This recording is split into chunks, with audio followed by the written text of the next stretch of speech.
ഇത് വയനാട് നിന്ന് കഴിഞ്ഞ ദിവസങ്ങളിലായിട്ട് പുറത്തു വന്നിട്ടുള്ള 2 വീഡിയോകളാണ്. അപ്പോൾ ഇതിനകത്ത് നിങ്ങൾ എത്ര പേര് ശ്രദ്ധിച്ചു എന്നറിയില്ല. ഇത് ആരെയും കുറ്റപ്പെടുത്താനോ ഒന്നിനുള്ളൊരു വീഡിയോ അല്ല, ഒരു ഓർമ്മപ്പെടുത്തൽ മാത്രമാണ്. അപ്പോൾ ഈ വീഡിയോയിൽ നിങ്ങൾക്ക് കാണാം താഴെ കിടക്കുന്ന പ്ലാസ്റ്റിക് കുപ്പികളും വന്നു ചേർന്നിട്ടുള്ള അവശ്യ സാധനങ്ങളുടെ കൂമ്പാരവും എല്ലാം കാണാം.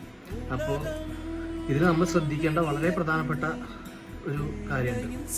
കഴിഞ്ഞ ഈ ഓഗസ്റ്റ് 1 എർത്ത് ഓവർഷൂട്ട് ഡേ ആയിരുന്നു. എത്ര പേർക്ക് എർത്ത് ഓവർഷൂട്ട് ഡേ എന്താണെന്നറിയും എന്നെനിക്കറിയില്ല. ഇത് ലളിതമായിട്ട് പറയുകയാണെങ്കിൽ മനുഷ്യന്മാർ ഭൂമിയുടെ ഉപയോഗിക്കുന്ന റിസോഴ്സിൻ്റെ അളവ് വെച്ച് നോക്കിയാൽ ഒരു ഭൂമി പോരാ, 1.75 ഭൂമി വേണമെന്നാണ് കണക്കുകൾ പറയുന്നത്. അതായത് എർത്ത് സസ്റ്റൈനബിൾ ആയിട്ട് പോകണമെങ്കിൽ അത്രയും റിസോഴ്സിൻ്റെ ഓവർ യൂസ് മനുഷ്യന്മാർ ചെയ്യേണ്ടതാണ്. അതുമാത്രമല്ല, ഇപ്പോൾ ഈ പറഞ്ഞ വീഡിയോയിൽ കാണുന്ന പ്ലാസ്റ്റിക്കുകൾ സംഭവങ്ങൾ, ഇപ്പോൾ ദുരന്തം കഴിഞ്ഞിട്ടുള്ള ഒരു സ്ഥലമാണത്. ആ സ്ഥലത്ത് തന്നെ ഇപ്പം തന്നെ പ്ലാസ്റ്റിക് കുപ്പികൾ നിറഞ്ഞു. ഇത് ആരെയും കുറ്റപ്പെടുത്താൻ വേണ്ടി പറയുന്നതല്ല, ഞാൻ എപ്പോഴും പറയുന്നു, ഇത് നമ്മൾ ഇതൊക്കെ ശ്രദ്ധിക്കേണ്ട സമയം അതിക്രമിച്ചിരിക്കുന്നു. നിങ്ങൾക്ക് ഇത് എത്ര പേർക്ക് മനസ്സിലാവുമെന്ന് അറിയില്ല. നമ്മൾ മിഠായി കഴിച്ചിട്ട് കളയുന്ന പ്ലാസ്റ്റിക്കോ അല്ലെങ്കിൽ വെള്ളം കുടിച്ചിട്ട് കളയുന്ന പ്ലാസ്റ്റിക് ബോട്ടിലൊക്കെ ഇതെല്ലാം ഇതുപോലുള്ള ലാൻഡ് സ്ലൈഡ്സിനും ഒക്കെ കാരണമായിട്ടുണ്ട്. ഇതിപ്പോൾ ഇന്ത്യയിൽ മാത്രമല്ല, ലോകത്ത് പല സ്ഥലങ്ങളിൽ, ചൈന, അമേരിക്ക മുതൽ എല്ലാ രാജ്യങ്ങളും ഇപ്പോൾ സംഭവിക്കുന്നുണ്ട്. ഇതിനൊക്കെ കാരണം ഇതുപോലുള്ള നമ്മുടെ ചെറിയ പ്രവൃത്തികളാണ്. ഇപ്പോൾ ആൾക്കാർ ചോദിക്കും, ഒരു പ്ലാസ്റ്റിക് ബോട്ടിൽ ഞാൻ കളഞ്ഞ എന്താവാനാ, ഇതിപ്പോൾ ഒരു വോട്ട് എൻ്റെ വോട്ട് കൊണ്ട് എന്താവാനാന്ന് ചോദിക്കുന്ന പോലത്തെ ഒരു സംഭവമാണ് പല തുള്ളി പെരുവെള്ളം. അപ്പോൾ ഇത്തരം കാര്യങ്ങൾ നമ്മൾ ശ്രദ്ധിച്ചു തുടങ്ങേണ്ടിയിരിക്കുന്നു. ഞാനും ഒരുപാട് പ്ലാസ്റ്റിക് ഒക്കെ കളഞ്ഞിട്ടുണ്ട്. പക്ഷേ കൂടുതൽ ഇതിനെപ്പറ്റി പഠിച്ച് കാര്യങ്ങൾ മനസ്സിലാക്കിയപ്പോൾ എനിക്ക് മനസ്സിലായി, നമ്മൾ ഈ ദുരന്തമുഖത്ത് ആളുകൾ പോയി വലിയ രക്ഷാപ്രവർത്തനം നടത്തും, നമ്മളൊന്നും ചെയ്യാത്ത കാര്യങ്ങളാണ്. വളരെ ധീരന്മാരാണ് ഇവരെല്ലാവരും.